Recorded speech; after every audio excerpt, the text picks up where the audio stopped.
Welcome to the Sensible Center podcast, where two middle-aged guys drunkenly talk politics and political reform. Grab an adult beverage and enjoy the show. Further information can be found at sensiblecenterpac.com. You can reach us at sensiblecenterpac@gmail.com or follow us on X at USASCPAC.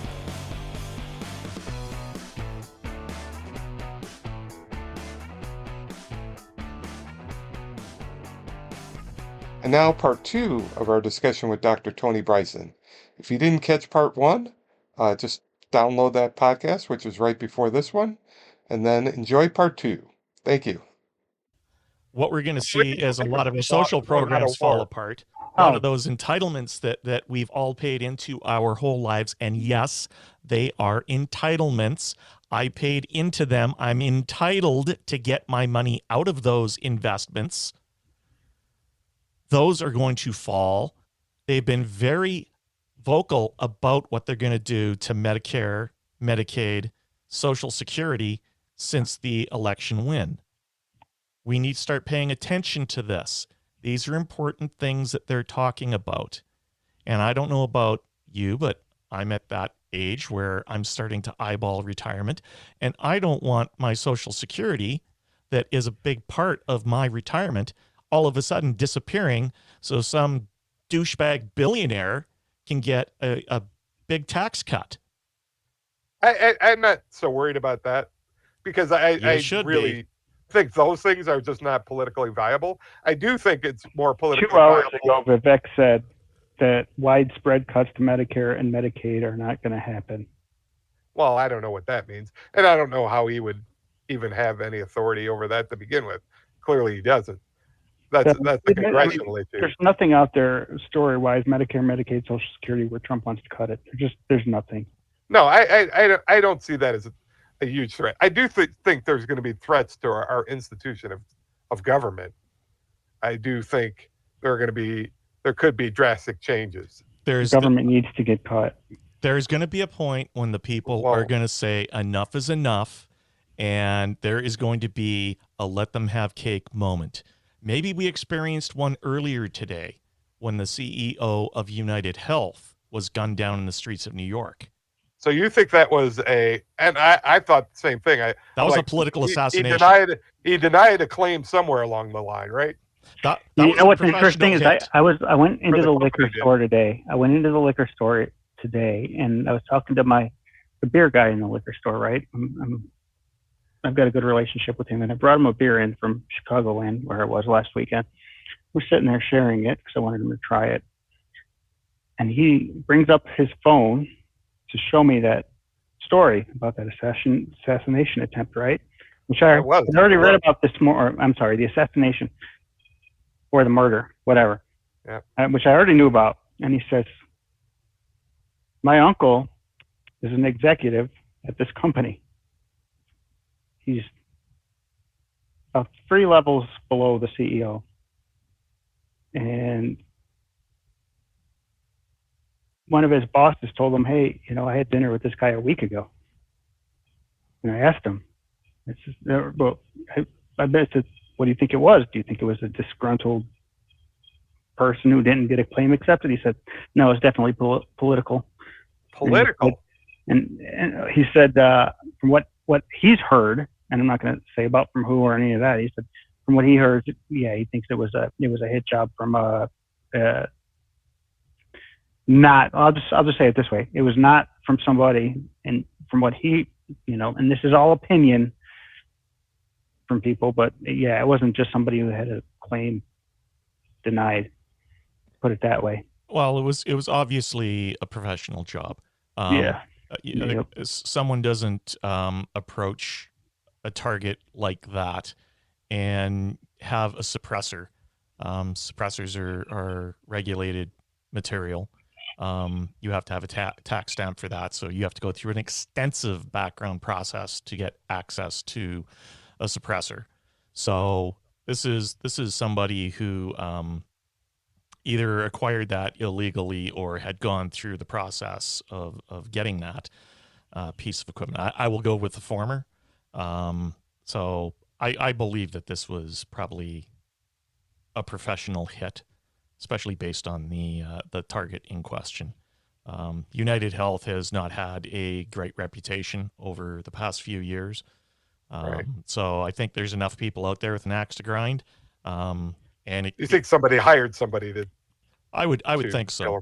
Yeah. I would think so. That would be my guess. And I would think I don't know the political aspect of it. I don't. Well, but what I mean by political is he did say he thought it was like an agency thing. But what do you mean agency? I mean government. 3 letters. You know. A 3-letter agency picking out the. Yeah. Oh boy! But I mean, the news. Here we go. I think the news will. I'm not saying that's what it was. I don't know. Something's going to come out in the news. I imagine sooner or later they'll get the guy. I hope. You would think. But if they don't, the longer it takes, kind of like we haven't charged. And the individual brought this up. It's like, well, you haven't charged anybody on the Epstein list yet, or the Diddy list. Like, why? Right? I mean, is that a fair question to ask? I think it is. No, I think that this is going to be an interesting moment for executives in some of the big companies all across the country that have always thought that they're beyond reproach. Yeah. This may give them a moment to think about their corporate social responsibility and maybe do some soul searching. Who knows? But it was a very interesting story. Like when I saw it, I was like, "Oh wow, that's kind of cool," especially coming on the podcast. Yeah, you don't mean that cool, and I'm like, "Oh, you're happy it happened," kind of. Interesting conversation. I do condone violence in any shape or fashion. I think that we need to rise way, way, way above that. We can solve our differences through conversation. We can solve our problems, by just having a beer and sitting across the table from each other.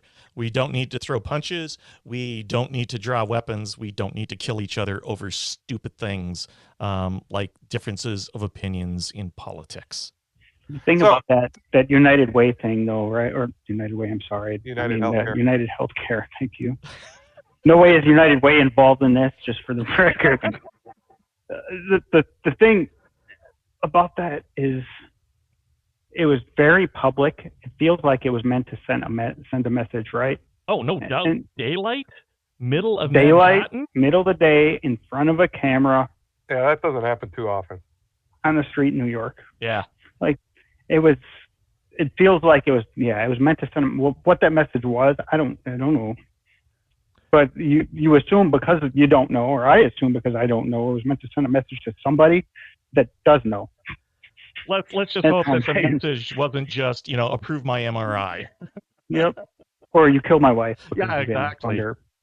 Yeah. Because that was actually the first thing that came to my mind when I saw the story. It was like, oh, that sounds like somebody who lost somebody that was insured by United Health, and they were distraught and they took it out. But as the story developed and we found out more about the shooter, the weapon used, the getaway, it was like, yeah, this guy had a pretty good idea what he was doing, especially to hop on a bike in the streets of New York. That's pretty smart. Yeah. All right. Bob, you had the question about candidates, future candidates. You want to talk about the next election already? I did. Actually, I both sides of the aisle, right? So I don't know if you want to limit it to one or maybe two. Who's going to be the next Republican candidate? Who's going to be the next Democrat candidate? See, that's just it. It's hard to make the call right now. I'd probably be more comfortable making the call after the midterms, just because the temperature of the country is going to change dramatically, I think, in the next 2 years. I think as we see the fallout from the beginnings of Trump economic policies, that is ultimately going to change the mood and tenor of the country dramatically. Potential deportations, yeah. That the stuff will happen as you predict. There will be fallout, but there still will be an alternate reality, and something else will be blamed. and it will be believed. That there's no way, and they're not going to give an inch, right? Yeah, but as far as accepting anything going wrong, right? But so the narrative is going to be everything's going great. But I don't. I can tell you what would swing an election for me. Here's what would swing an election for me is new war. Trump gets involved in a new overseas conflict. I think it'll matter. And right, that's a big thing for you. Right. I don't like war and death. I don't see that happening. I think Trump is an isolationist. You can see it in his foreign policy. You can see it in his economic policy. He is drawing the United States back into a bubble. He is walking away from our NATO allies and actually belittling them for their involvement in NATO. And we knew the rules going in. And he is also setting up economic policies and this tariff structure he wants to put into play that is going to be isolationist. You're going to see other countries, instead of engaging with the United States as the largest market in the world, they're then going to look around the rest of the world and determine, there's a much bigger market out there around the entire globe for my products and services. And if they're going to hit me for a 60% tariff, I can go and sell it over here for 30 points additional profit and be in a much better position. And I have to sell less product. So that's gonna dramatically change, I think, how the world economy is set up. There may be a short period of adjustment, but I think you're going to see other trade alliances develop, and the United States will be left standing in the corner looking for a dance partner, and everybody else will have established that dance partner. And just to be clear, I don't hope any of that happens.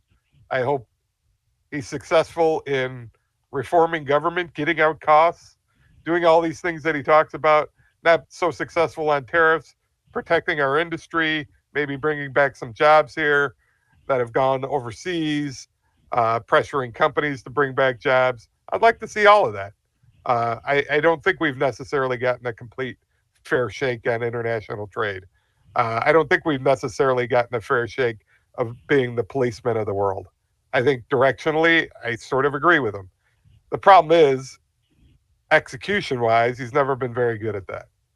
And I don't think he's got the competent people in place to execute on that direction. That's my problem. I'll lean to any position in government that you want to call it. I don't know what's moved in a positive direction in the last 50 years. I really don't. And so I think I'm happy with change. No, you get somebody that catastrophically fails or causes an error, that'd be awful. But if you look at his last term, nothing was catastrophic. And if COVID hadn't happened, I don't agree with you on the negative 50 years either, Bob. The standard of living in this country has increased for everyone. I'm reading Steven Pinker's book. This idea that everything's getting worse, that our crime is much better than it was. Civil rights people have much broader rights than they ever have. That's fair. Civil rights are great on a lot of levels. Yes, our right. Government absolutely needs to be reformed. There needs to be change on an incremental basis. I would say I don't believe in throwing out the baby with the bathwater, which is kind of where I'm seeing this going. But civil rights have gotten better because of the Constitution. Simple as that. The Supreme Court ruled constitutionally. Sure do. I mean, there's everything's driven by movements, cultural movements. Yeah, exactly. Yeah. So yeah, I think on some of these things we've kind of the pendulum swung, and now the culture is saying, "Hey, wait a second, we're not ready for that. Things are moving too quickly," which I think is some of the backlash we're seeing in many different ways. Today we're from immigration to transgender rights or what, all these cultural issues that have been brought up that are on the margins, but I do think, they are important to people. The greatest thing that ever happened for civil rights was television. The fact that you were able to have television programs that were centered around minorities and let people see that these minority groups faced the exact same problems that white people did, it cast them in a different light. It helped educate the white people as to what these people were about. You know, you can go back and look at, good God, the Jeffersons, Right. The show with Red Fox. Yeah.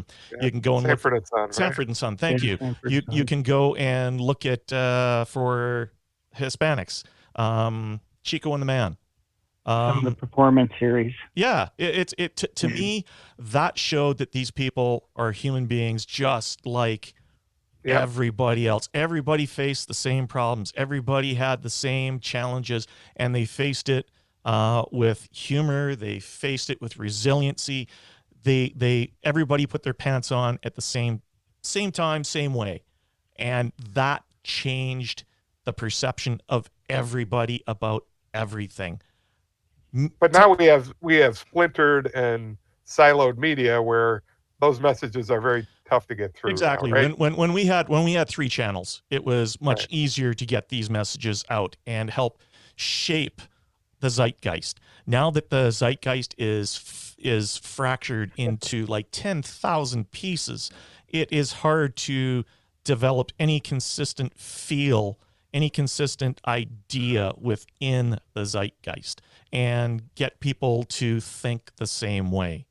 Let alone the quality of the information people are receiving now. Exactly. Well, it's the reason, very low it's- quality. It's the reason why during World War I, World War II, countries were easily manipulated through propaganda because there was only usually one or Right. two sources of information that people would turn to, and it was very easy to plant pieces within those particular media streams, and people would swallow the information whole cloth because they viewed it as a trusted source of information.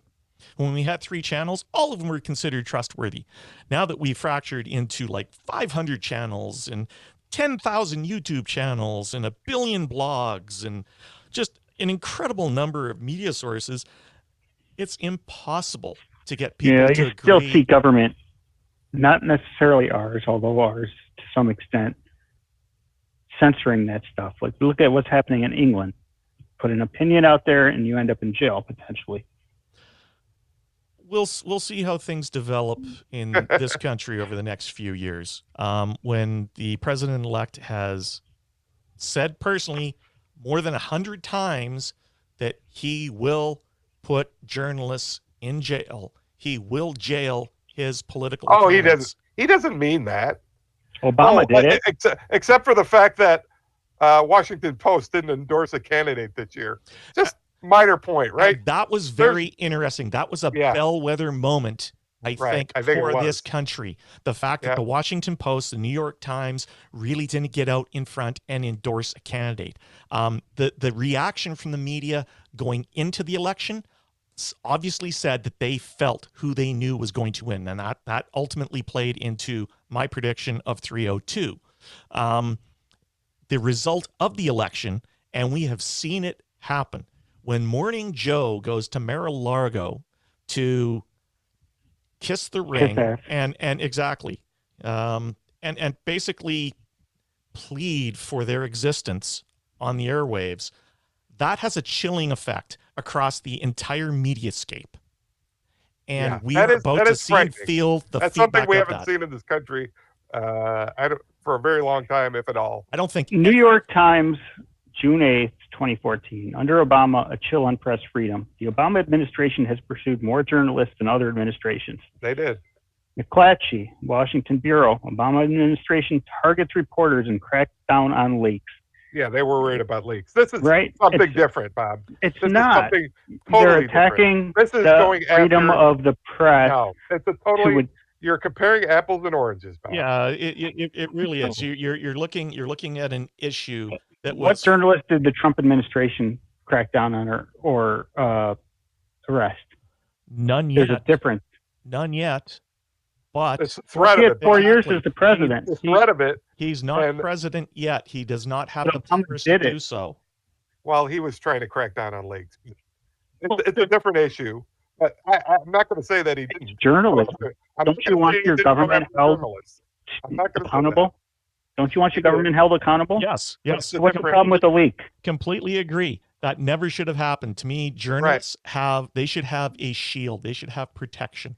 Unless they do something egregious that protection, which is why the Constitution gives freedom of the press. We're not arguing that Obama was okay in doing that. We're not good with that. But it's a different than what we're Trump seeing. Hasn't done it. He's not there yet. What has he done? He might not even need to do it, Bob. If he threatens to do it, it effectively does it, which it's already happened. It's already happened, Bob. He challenges the press pretty hard, and he intimidates the press. But the president has freedom of speech as well, right? So he has the freedom to not really. It's a free market. No, it's not. We do not have a free market. We have a regulated market. We do not have a free market. Again, that's pretty free to me. No, freedom of speech.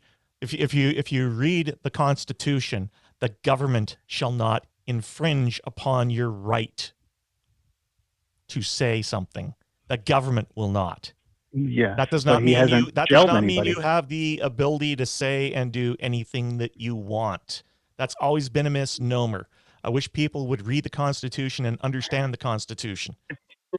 It's freedom from consequences for what you say. Yeah, you have freedom from the government prosecution or persecution, which Obama did. Trump hasn't. And Trump is not in office yet. Let's wait for him to get into office and see whether he is going to follow through on the threats that he has leveled during his campaign. Because I actually have read quite a bit about his first term. He had people stopping him many times along the way. I think he's learned he's not going to put those people in anymore. And I think the court system has swung significantly to the direction for executive power. So for that, it's not going to be the same second term as first term. I want to say, Kevin, you should definitely apply for a White House press pass. That would be awesome. I have to go to work. When you're retired, you could do it. I'm curious. I'm curious whether Trump is going to be able to follow through on the unitary executive. Right. He's going to try. They will try. That's what I'm saying. That's going to be an interesting 4 years. It's going to be fascinating. It's going to be fascinating. I'm excited. 4 years. I'm not rooting against them. I'm not rooting against the country. I just don't want wars, and I want to navigate the coming recession in a manner that doesn't completely destroy us. Everybody wants our president to do good. Everybody wants our country to do good. Let's be very clear on that, because if our president does well, our country does well. So we're all hoping that he does all the right things. We just have. Do we believe that's going to happen? Well, maybe not. It'll be fascinating. So here, Tony, we could move towards wrapping up, but I want to ask you a question. So you've trashed the media on the campaign, and I wholeheartedly agree that, and I was watching it closely. I'm like, this is not, even though I ended up predicting that she was win, I think it was just crazy hope more than anything. And not believing our country would go in that direction again. It was the bourbon speaking. Well, it was just great disappointment with our country. But again, she wasn't a great candidate. She wasn't my candidate, but whatever. So as we talk about the second term here, what should the media be doing differently as far as covering? Because Bob and I have talked about it. They've cried wolf a lot. They focus in on so many things because he throws out so many things on a daily basis, and they need to jump on him. And now we're going to have another second term. I think people are just sort of tired of that. And as Bob says, it's going to be interesting, and there's going to be a lot going on and a lot of moving pieces. What does the media need to do to serve their public interest during a second Trump campaign So we're getting the information. So we're not getting alternative facts in reality. So we can have, something to make judgment on what's happening, I guess. I mean, what do they need to do differently, I guess? I mean, do they need to, I think they need to take off anyone who's just commenting with an opinion.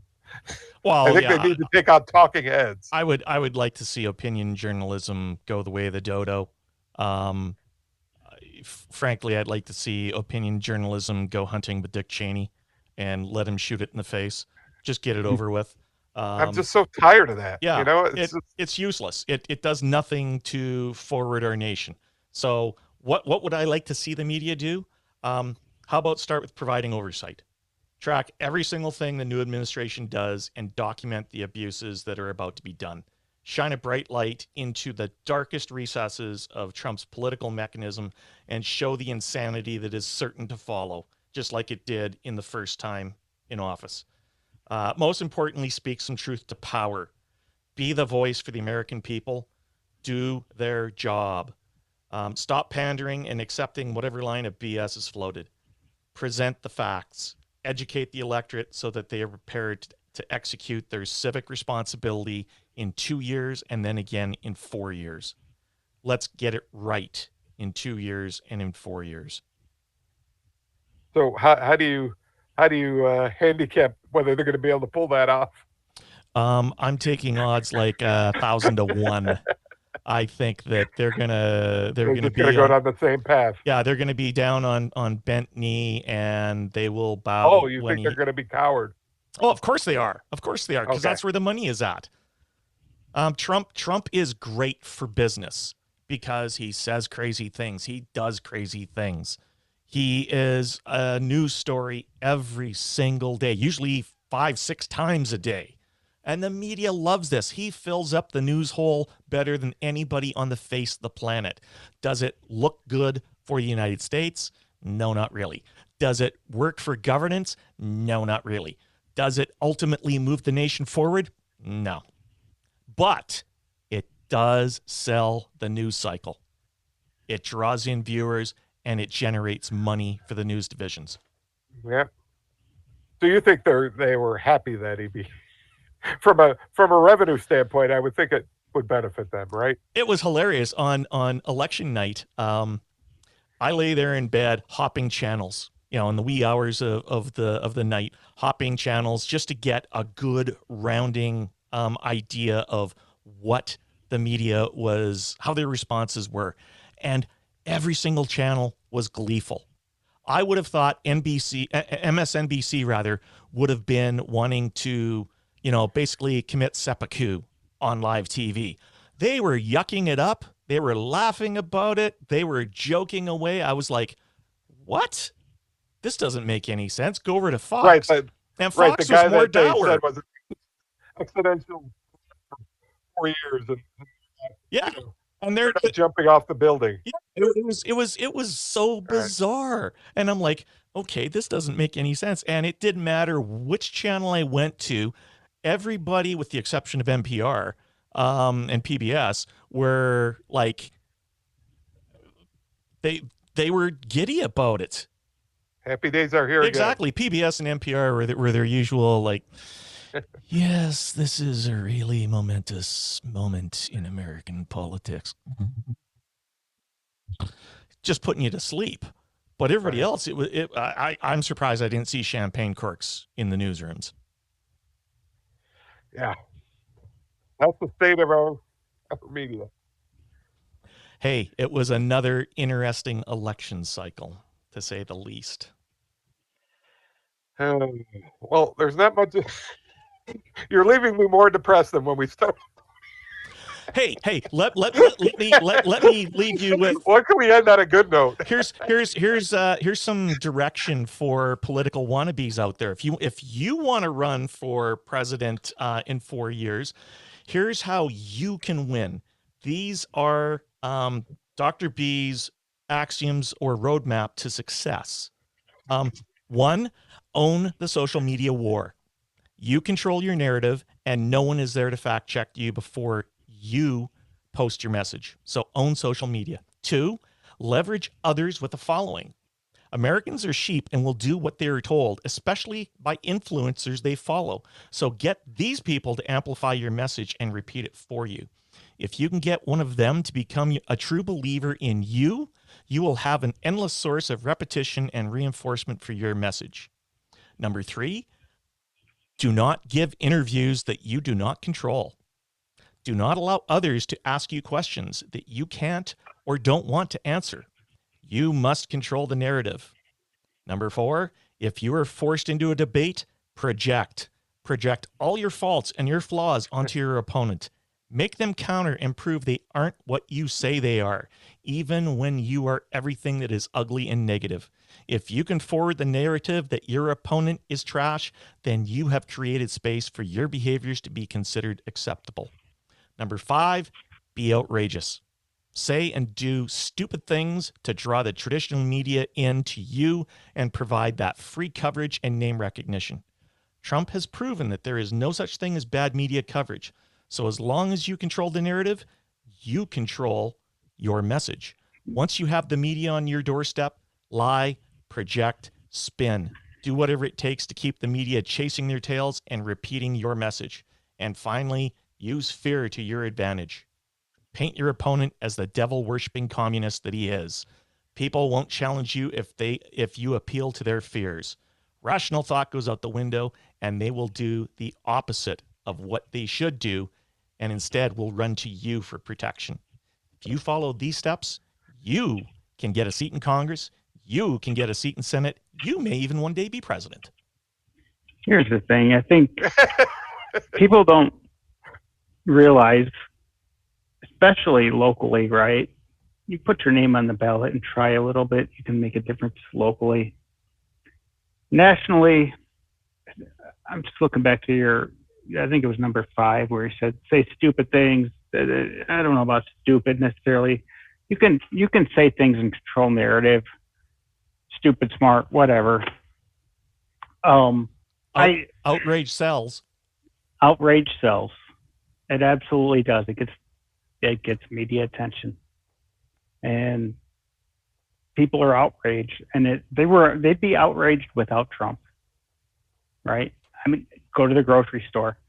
I've now only in the last maybe couple months been a little more comfortable with going and buying 3 days of meals and spending $100 at the grocery store, right? And the only reason I'm comfortable with that is because every time I go out and buy like Mexican food, it's $65. So I've realized if I go to the local Mexican restaurant, I'm going to spend $130 for 2 meals. Okay, I spent $100 for 3. It doesn't sound so bad anymore. But 3-4 years ago, it was $35 a dinner, for a family of 4. So, including margaritas. So, people are already outraged. So vocalizing that makes a difference, right? And Kamala was a bit, on her heels, because of the fact that she was in this administration. And she was kind of afraid to speak out, I think.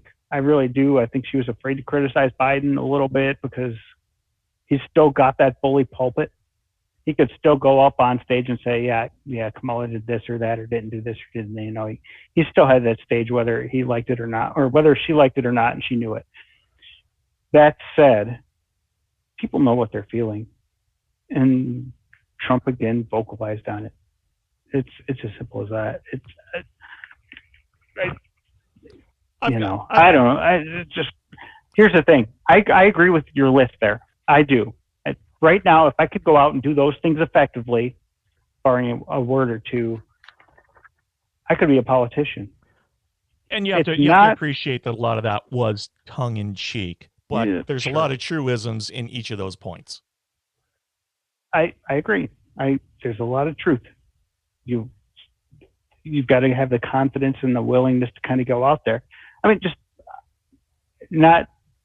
you could call any one of us 3 out. If any of us were running for president, it gets uncomfortable, right? Because you've got people going out there offering tens, if not hundreds of thousands of dollars for dirt on you. May or may not be real dirt.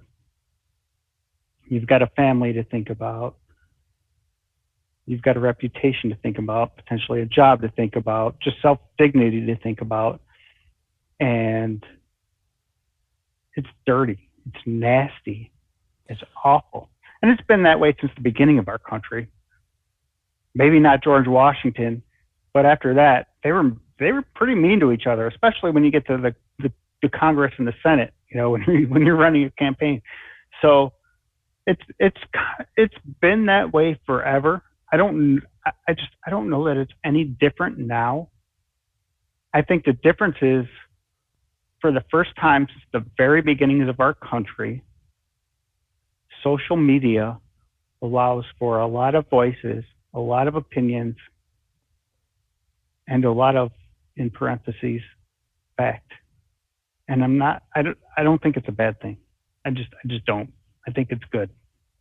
More information is better. I think that it hasn't proven to be good so far. I think we have to recognize that in the town square, not all voices should be equal. There are people that are experts in certain subjects, and those voices should be heard the loudest. They should be considered. They should, but that's just it. They are not considered anymore because, as has been mentioned multiple times throughout this podcast, alternative facts have delegitimized the real facts and have delegitimized those with expertise, and that's why the projected cabinet looks the way it does. Expertise is kind of not a good thing. Yeah, there's cynicism in regards to expertise and truth, which is never going to be good in a democracy or for our institutions. And this is where we're at, and we elected somebody who's clearly seen that in the American public, and for various reasons we're at where we're at as far as the zeitgeist, and I don't think social media has helped that at all. So we'll see where we're going to be at 4 years from now. I also think Americans are really tired of war. And I don't know, I think it's being discounted in the media, and generally speaking, we've got plenty of issues at home. Has Flint, Michigan been fixed yet? The water issues up there, have they been fixed? How long ago was that? 30 years ago? Well, maybe not 30. 20 years ago? You're right. That's a good question. I can't answer that. People want somebody who's going to focus in on our problems. It's hard to argue with all that, Bob. It's a question of how do you go about doing that. So, and that's it, right? I mean, and just look at I believe you have to reform the political system. So we just gave another $750 million to Ukraine. That's actually, you can look at what's going on in North Carolina right now, or really pick out any of the last disasters in the last 5 years, and has it really been resolved? And I'm not making the argument that the federal government should be fixing problems in North Carolina or anywhere else. But what I am saying is, if that stuff's not being fixed, why are we continuing to give millions and billions in consecutive payments to Ukraine? And people hate it, to fund death, right? That's all we're funding. We're funding death. The Ukraine is actually a really interesting topic, because proxy wars do have their place in the world. And Ukraine is one of those proxy wars that is really interesting. People look at the money that's being spent there, but they don't look at what the actual outcomes of that are. If Ukraine falls, you're likely to see a number of other countries fall immediately afterwards. So they are drawing a line in the proverbial sand there, and they are providing weapons and munitions to the Ukrainian forces to have them take out a vast majority of Russian weapons. So Russia is actually being greatly weakened by what is going on in Ukraine. They have lost just absolute massive numbers of tanks. That used to be their bread and butter, was their tanks. Their Air Force has taken a beating. They're now just basically become a paper tiger. And the last thing that they have to rely upon are their nuclear weapons, because they're really, really struggling there. And the West has not spent a ton of money to absolutely obliterate a large chunk of the Russian military, which means they can no longer project that military power into Eastern or even into Central Europe. They're lucky if they'll be able to hold their border if the West gets serious about things. So yeah, I would agree with you, Tony. I would argue that we're currently fighting two successful proxy wars. we are. Israel against Iran and Yes. Ukraine versus Russia. And it could be viewed as money well spent. Do I like it? Would I prefer it not to be the case? Of course. But that's not the world we live in, right? Yeah, I completely agree. We should be looking after Right. North Carolina first. What happened in, Right. in Asheville down through Lake Lure, all the way out to the coast, all the way out to Southport. That is absolutely heartbreaking to see. Mostly because I was thinking about retiring there, but okay. It is still heartbreaking to see the condition of those locations. We should be spending our hard-earned dollars to help rejuvenate those areas, help rebuild those areas, get them back to where they were or better. But at the same time, we live on a globe, and geopolitics does come into play. And we do have to think about what our enemies are thinking of doing and how that can ultimately impact our allies, and whether that could draw us into either another ground war or worse, a thermonuclear war. And I think that making the investment in a proxy war and cutting the legs out from that particular aggressor is money well spent. So here's the thing, though, right? So I question, was the U.S., and there's some evidence out there that we were running Wuhan-style labs or biotype labs in Ukraine, because it's not legal or comfortable for us to run those here. So you do it in Ukraine, right on Russia's border. And we definitely have a presence or had a presence in Ukraine, right? So I'll ask this question. If Russia was doing that in Mexico or Cuba, right, what would our reaction be?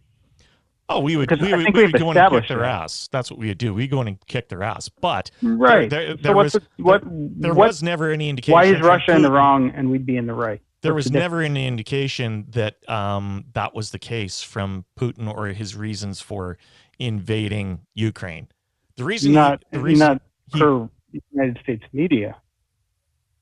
Any media, unless you're taking your talking points from RT or Pravda, nobody else has looked at it that way. Russia was the aggressor here. And the reason that they went into Ukraine is because they needed the particular tracts of land and they needed the people. They have a similar problem to the United States, where their population is slowly dying off and they need the breeding stock. As crass as that sounds, I'm not saying you're wrong. I don't know. Like that's the thing is I just don't know, because the thing is, let's just say in the United States, I think there's better places for us to do. Would the government or the United States media tell you that we had these operations in Russia or in Ukraine? They wouldn't, right? So I'm not saying that you should believe Russian media. I'm just saying that there's most likely a lot more to this story other than Russia decided to attack Ukraine because they wanted their land. It's very possible they felt risk somehow.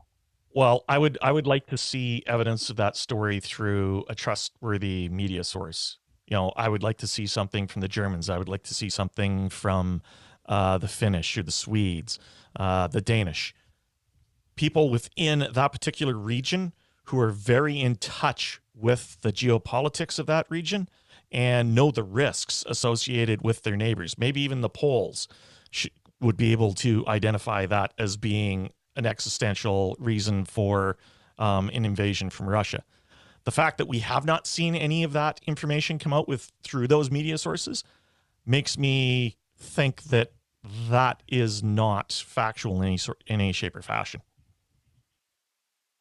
Because I will tell you, when I start looking at regional issues, regional conflicts, I always look at media from all the different nations that surround where that conflict takes place, see what they have to say, see what is coming out of those areas and what they are saying about the conflict itself. And what you stated about biolabs, that's the first time I've ever heard of that. And I've tried to keep fairly in touch with what's going on over there. Yep. So I don't know. Read into it. I'm not Definitely saying will. that's what's going on. I've read a little bit, and I've read those stories. I can't tell you whether or not that's really what's happening. And my mind, it's at least a little bit of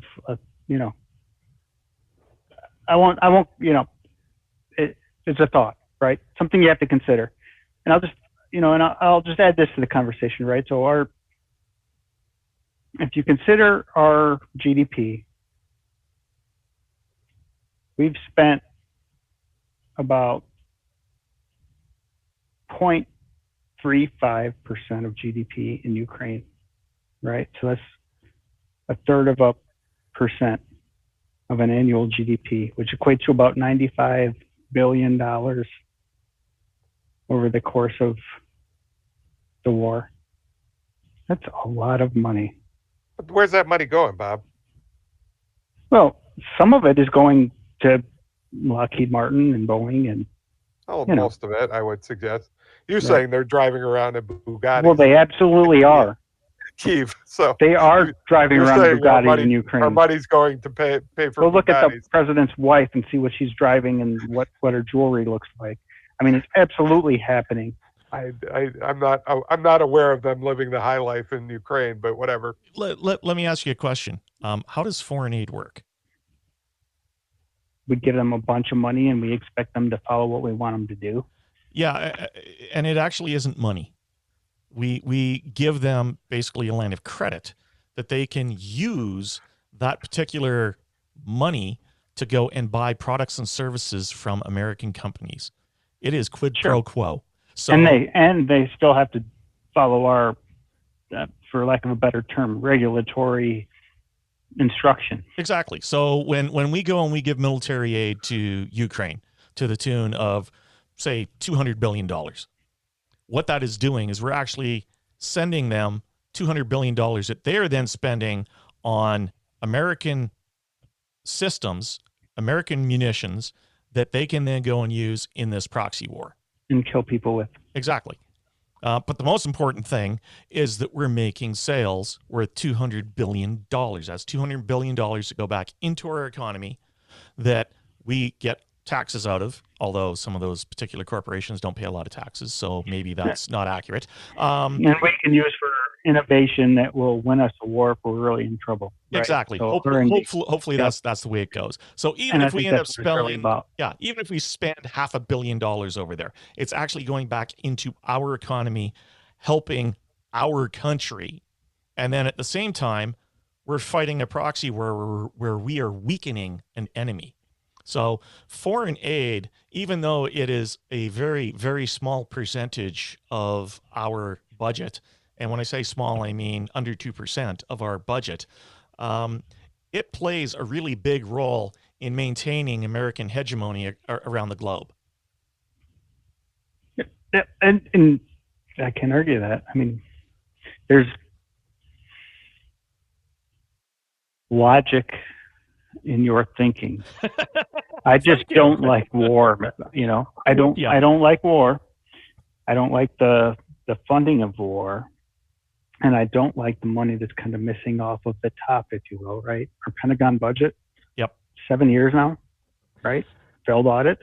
They just don't know where the money is. I mean, come on.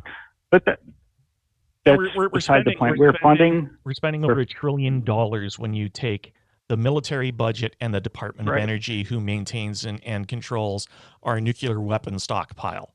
Right. And if our politicians weren't making money somehow off of this funding of Ukraine, and most likely it is through defense stocks, we wouldn't be funding it at all. Agreed. And that's where it is, right? So we're funding debt to make our politicians rich. And Yep. it's more complex than that. And what's As going to you change, stated. Bob? Nothing's going to change. Well, but I mean, like I said, Kevin, get into the White House press office, and then you can become a politician from There there. you go. I can ask you a question. What's And then I gonna want change? some kickbacks. All right. I'll give you kickback. All right. Now I said it on a public podcast, so now I can't follow through. Well, anything else we want to cover? We've covered war. We've covered. What about famine? Did we Anything say on go famine? Packers yet? Go Pack. Go Pack. Yeah. Well, this has been thoroughly depressing. So Hey guys, I am to please. I'm going to open up another bottle and just There you go. fade off into my merry little sleep. The good thing is Bitcoin broke $100,000 today, so Wow. we're all. That gives me a feeling. NFT values are just around the corner again. So you probably have a day, or probably a day, because tomorrow's Thursday. Let it rise and then sell it about 10:30 a.m. Is that That's right? what I would do. That's what you're going to do. You know, Friday's a down day usually in the market. Friday's a down day, so sell tomorrow. Till tomorrow, first half of the day. That's what I'm saying. It's going to spike a little bit. It'll dip around lunch.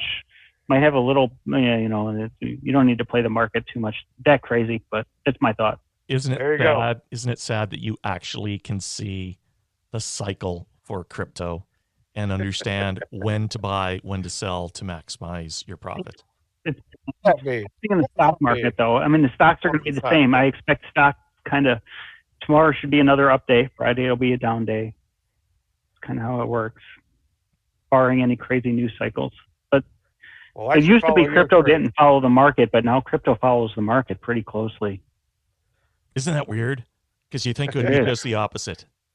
Yeah, you would. Because crypto is Yep. supposed to be a hedge against the market. It is. It's not any.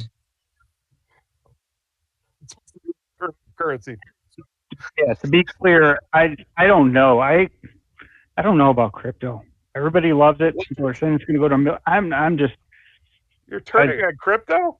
I've never been a pro crypto guy. I've kind of always looked at crypto as speculative, but it's not been something I've been highly invested in ever. And I think you and I talked about it earlier. There's plenty of other options out there that are stable and safe, unless you own United Healthcare. Just a joke. Well played, sir. You know, I don't know. I think I don't see anything about crypto that's not speculative. All right. Strictly. So we've given investment advice now too. That's right. All right. Anything else? I think we've covered the gamut. I think Thanks we've for joining, exhausted Tony. it. We have Yeah, beat we up are- everything, we're including like- squirrels and raccoons. You're a voice of sanity, rational thought, even though it's depressing. You're fun to talk to. You're fun to talk to Guys, as the world burns. guys, anytime I enjoy these. These are fun as hell. So anytime, just let me know. I will happily join in. Next time, come with something positive. Well, he did say go Pack, I think. All right. Well, thank you again. Thanks everyone for listening, and Merry Christmas. Merry Christmas. And Cheers. Happy New Year's. And we'll talk to you soon. Bye. You bet. Thanks, guys.